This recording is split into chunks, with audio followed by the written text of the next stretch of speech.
Hello guys, you are welcome to my channel once again. In this video I want us to look at the working principle of the direct online starter. I will be giving you the simulation, how it works, and you see the details, the working principle. Alright, so this is a diagram, the schematics of the direct online starter. This side is the power section, while this is the control diagram. So I'll be simulating this so you see how it works.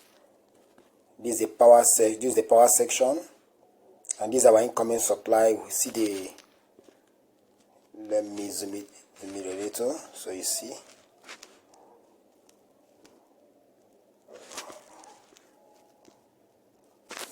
This is the power section. You have the neutral, line 1, line 2, line 3. Going into a breaker. This is our circuit breaker. On the circuit breaker, it goes to the contactor. This is a contactor. This is a neutral line. This is a neutral line. This line is a neutral. Like I said, look at it. It's coming from the neutral. This is neutral. So it's coming from our neutral, which serves as the neutral for our control diagram. Look at it. This is the neutral for the control diagram. Now, this is our contactor, and this is our overload relay, and this is the motor we wish to control. Now, a quick look at the control diagram. That's all for the power diagram. Let's look at the control diagram.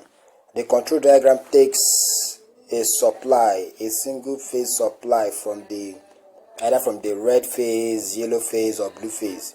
But we are taking it from the red phase. This is the red phase. And it goes into a switch. Without this switch being turned on, the motor cannot start. So this switch has to be turned on before the motor starts. From there, it goes to the normally close of the overload relay.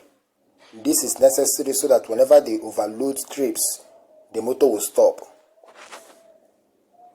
Now, it goes to the stop button. This is our stop button. Remember, a stop button is normally closed. Then it goes to a start button. A start button, which is also in parallel with the normally open contact of the contactor. This is used for retaining contact.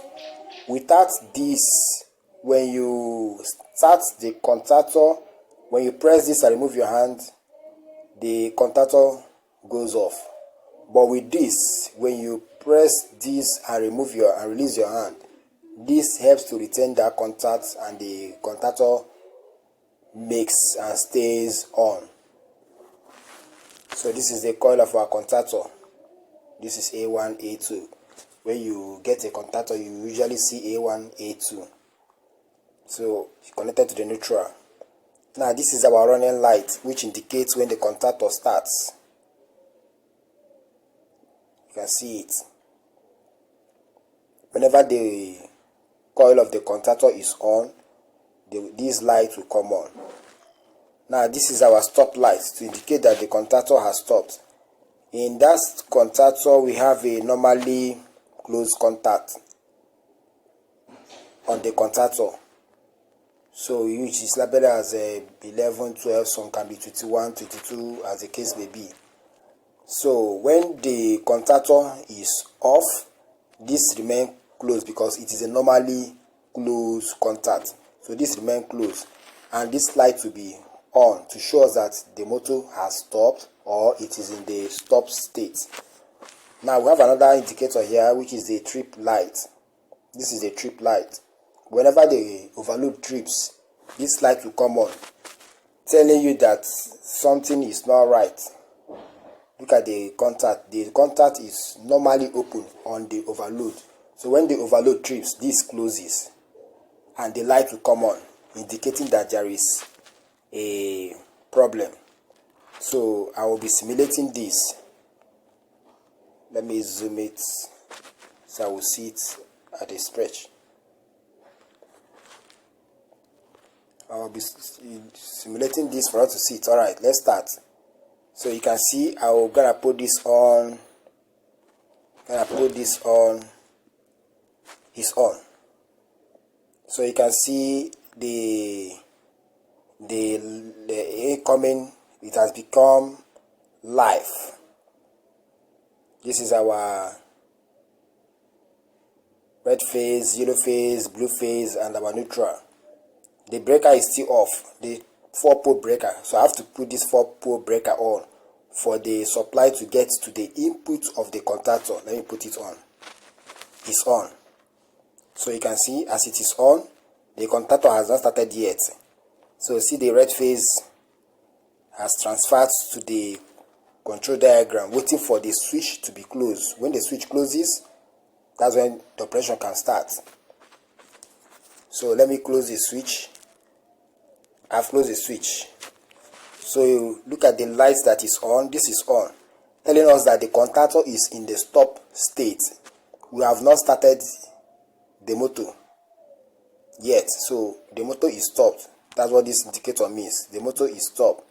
So when you wire this on your panel, you should see this happening once you switch it on. Now you want to put on the motor. So let's see, this is the start button. So I'm going to press it. When I press it, this light will come on and this one will go off, telling us that the motor is no longer stopped, it is now running. So let me press it. I press it, you can see the motor has come live.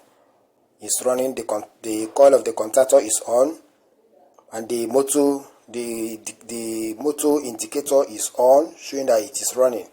As you can see, I press the start button and release it. There is a disconnection here, but the contactor did not stop because of this retaining contact. Without this will stop and the motor will not run. Okay, let's see what happens when they overload the strip. Let's see. So this is the overload. I'm going to trip this. Just watch. When I trip it, this side that was normally closed will become normally open, and this side that was normally open will become normally closed. Now let me trip it. I have tripped it, so you can see it's no longer running, and the two lights has now come on, indicating that the motor has stopped and also the overload has tripped.